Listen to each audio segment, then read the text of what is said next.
तो आइए students start करते हैं अपनी आज की क्लास, जिसमें हम आगे बढ़ाएंगे मैथ्स का topic boards and streams. So students, boards and streams का एक पार्ट हम ऑलरेडी कर चुके हैं, जिसमें मैंने आपको इंट्रोडक्शन दे दिया था। आई होप उस पार्ट को देखने के बाद ही आप ये पार्ट देखें, ताकि आपका कॉन्सेप्ट अच्छे से क्लियर हो।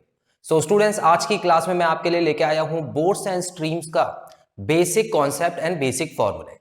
सो आज की क्लास में मैं आपको फॉर्मूले का भी इंट्रोडक्शन दे देता हूं। उसके बाद अगली क्लास से हम प्रैक्टिस क्वेश्चंस की तरफ बढ़ेंगे और सबसे पहले लोअर लेवल से बढ़ते हुए अपर लेवल की तरफ जाएंगे। तो आइए स्टूडेंट शुरू करते हैं और देखते हैं आज की क्लास में हम क्या क्या करने वाले हैं। सबसे पहले बेसिक फॉर्मूले हैं और इसमें कुछ बेसिक कॉन्सेप्ट भी हैं जो आपको समझने जरूरी है। हालांकि इंट्रोडक्शन क्लास में मैंने आपको काफी कुछ बता दिया था। आपको अपस्ट्रीम का मतलब पता है, डाउनस्ट्रीम का मतलब भी पता है, आपको मैन की स्पीड स्टिल वाटर में भी पता है और आपको स्पीड ऑफ स्ट्रीम्स भी पता है। ठीक है, और मैंने आपको यह भी बताया था कि ये जो चैप्टर है ये ज्यादातर इसमें स्पीड का ही काम है। मेन 4 चीजें आती हैं और चारों की चारों स्पीड है किसी ना किसी चीज की। अब मैं आपको बताने वाला हूं कि जो स्पीड्स हैं उनकी जगह आपको क्या क्या लेट करना है। मोस्टली इस चैप्टर में एक फिक्स्ड चीज दी हुई है कि आपको वही लेट करनी है। वही लेट करेंगे तो चैप्टर में कंफ्यूजन नहीं होगी। तो शुरू करते हैं स्टूडेंट्स। यहां देखिए, सबसे पहले लिखा है according to the chapter man speed in still water is always taken as x kilometre per hour. तो हमने इंट्रोडक्शन की क्लास में बात की थी कि सबसे पहले हमको क्या देखना है कि अगर कोई आदमी बोट को चला रहा है या आदमी खुद तैर रहा है तो उसकी एक ना एक स्पीड होगी पानी के अंदर, और वो पानी भी ऐसा होना चाहिए कि स्टेशनरी वाटर हो, मतलब वो बिल्कुल खड़ा पानी होना चाहिए, उसमें कोई मूवमेंट नहीं होनी चाहिए किसी भी तरफ को। तो स्टिल वाटर होना चाहिए, उसमें बोट की जो स्पीड है वो आपको आराम से पता लग जाएगी।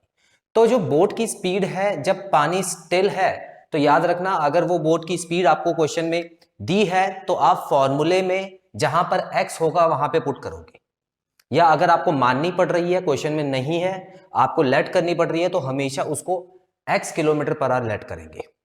Clear students? दूसरी चीज, अब अगली बात मैंने क्या बताई थी? अगली बात में हमने कहा था कि रिवर की जो स्पीड है, जिसको हम स्ट्रीम भी बोलते हैं, जिसको हम उसका करंट भी बोलते हैं, उसको हमेशा y किलोमीटर पर आवर की स्पीड से लिया जाता है। अब स्टूडेंट्स याद रखना, इसमें बोट की बात नहीं हो रही है, इसमें मैन नहीं है ना ही बोट है, और अगर है भी तो वो खुद कुछ नहीं कर रहे हैं, अपने आप ही नदी उनको बहा के ले जा रही है। तो इसमें सिर्फ और सिर्फ स्टूडेंट्स जो रिवर की स्ट्रीम की जो स्पीड है उसी के बारे में बात होगी। और याद रखना स्टूडेंट्स, ऐसी चीज को speed of the stream is always taken as y kilometre per hour, ऐसी चीज को आप y किलोमीटर पर आवर ही लेट कीजिए। इतना क्लियर? आगे बढ़ते हैं स्टूडेंट्स। यहां पर अब 2 केस बनते हैं, ये 2 चीज आपको क्लियर है, इसमें सिर्फ और सिर्फ आदमी चल रहा है या बोट चल रही है, और इसमें सिर्फ पानी चल रहा है। अब इन दोनों को एक दूसरे के साथ मिलाया जाएगा और 2 केस बनाए जाएंगे। तो पहला केस स्टूडेंट क्या बोल रहा है? When x and y are given then. तो पहले केस में कुछ इस तरह के क्वेश्चंस आएंगे कि आपको ये भी स्पीड दी होगी और ये वाली स्पीड भी दी होगी, और आपसे पूछा क्या होगा स्टूडेंट्स? पूछा होगा आपसे अपस्ट्रीम एंड डाउनस्ट्रीम, ये 2 चीजें पूछी होंगी। तो ये बेसिक सा फॉर्मूला बनता है, और फॉर्मूला भी नॉर्मली आप कॉमन सेंस से बना भी सकते हो। कैसे स्टूडेंट्स? मैंने आपको बताया था जब भी डाउनस्ट्रीम होता है इसका मतलब क्या होता है? लहरों के साथ कोई आदमी तैर रहा है। तो लहरों के साथ जब कोई आदमी तैरेगा तो जाहिर सी बात है बहुत तेजी से आगे की तरफ बढ़ेगा। क्यों? क्योंकि उन दोनों की स्पीड हो जाएगी प्लस। तो यहां देखिए, ये आदमी की स्पीड है और ये स्ट्रीम की, ये नदी की स्पीड है, दोनों को प्लस करके आगे डाउनस्ट्रीम। अपस्ट्रीम क्या होता है? लहरों के खिलाफ, जो कि हो गया x minus y kilometre per our. समझ आया आपको?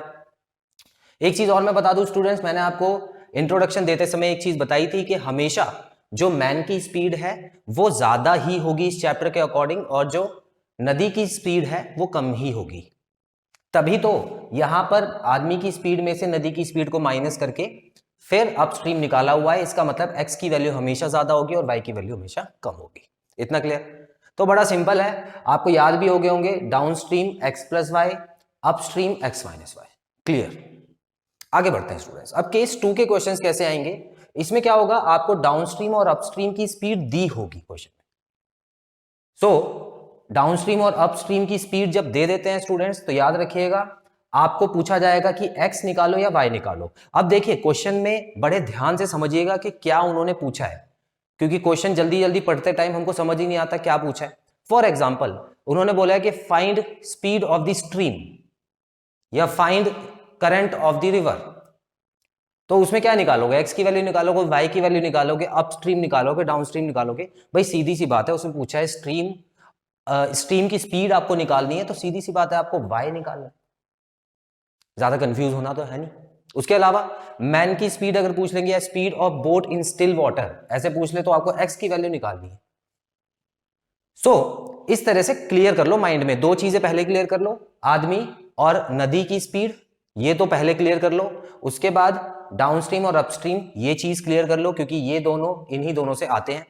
फाइनली अगर आपको डाउनस्ट्रीम और अपस्ट्रीम दिया है क्वेश्चन में, तो एक्स कैसे निकलेगा स्टूडेंट्स, दोनों की स्पीड को प्लस करो, डाउनस्ट्रीम और अपस्ट्रीम जो क्वेश्चन में गिवन है प्लस करके डिवाइडेड बाय 2 कर दो। सभी किलोमीटर पर आवर में है, देखो सभी स्पीड है, यहां पे और कुछ है ही नहीं क्वेश्चन में, हर जगह किलोमीटर पर आवर लिखा हुआ है। अपस्ट्रीम की बात करते हैं, ये वाई की बात करते हैं, वाई हो गया स्ट्रीम की स्पीड। अगर स्पीड ऑफ स्ट्रीम निकालने के लिए बोला है आपको, तो डाउनस्ट्रीम क्योंकि बड़ा होता है डाउनस्ट्रीम, है ना, डाउनस्ट्रीम वाली स्पीड हमेशा ज्यादा होती है क्योंकि हम लहरों के साथ जा रहे हैं, तो इसीलिए इसको आगे रख के माइनस यू करके, यू मतलब अपस्ट्रीम अपॉन 2, ये भी स्पीड आ जाएगी, ये स्पीड ऑफ स्ट्रीम का फॉर्मूला है। तो ये चार चीजें हैं स्टूडेंट्स, और वो चारों चीजों को इस तरह से कोशिश करके घुमाते हैं कि कंफ्यूजन होना लाजमी हो जाता है वहां पे। लेकिन आपको मैंने बताया है कि चारों चीजों को अलग अलग देखना शुरू कर दो अभी से। अगर आपसे रेट ऑफ स्ट्रीम पूछा जाए तो आप वाई देखो, अगर आपको मैन की स्पीड पूछी जाए स्टिल वाटर में तो आप एक्स देखो। अगर क्वेश्चन में डाउनस्ट्रीम वर्ड दिया है तो जाहिर सी बात है वो क्या होगा, एक्स प्लस वाई करके दिया होगा। अपस्ट्रीम पूछा हुआ है तो एक्स माइनस वाई करके दिया होगा। तो इस तरह से आपको सारी चीजें क्लियर करके चलनी। Clear students? अच्छा यहां पे एक चीज बता देता हूं, फॉर्मूले सिर्फ इतने ही नहीं है, कुछ और थ्योरम्स भी हैं, लेकिन इस चैप्टर में ज्यादा थ्योरम्स नहीं है, 2 या 3 थ्योरम्स है जो कि मैं आपको बेसिक क्वेश्चंस कराने के बाद अच्छे से समझा दूंगा और उनको अप्लाई करना भी सिखा दूंगा।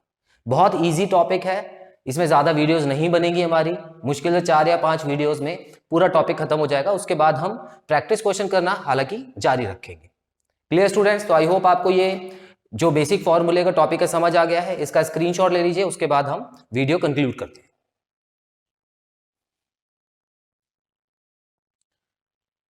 सो स्टूडेंट्स यहां पे खत्म होता है हमारा बोर्ड्स एंड स्ट्रीम्स का सेकंड पार्ट, जिसमें मैंने आपको फॉर्मूले समझा दिए हैं और ये भी बता दिया है कि क्वेश्चन अगर आता है तो आपको किस चीज को पहचानना है और उसको क्या अलजेब्रिक टर्म देना है। आई होप आपको सभी पॉइंट्स अच्छे से क्लियर हैं और कोई भी डाउट नहीं है। सो स्टूडेंट्स बहुत जल्द मिलते हैं अपनी अगली क्लास में, जिसमें मैं बेसिक क्वेश्चंस लेके आऊंगा आपके लिए और उनको करना सिखाऊंगा। Till then students take very good care of yourselves, have a nice time, God bless you, bye bye.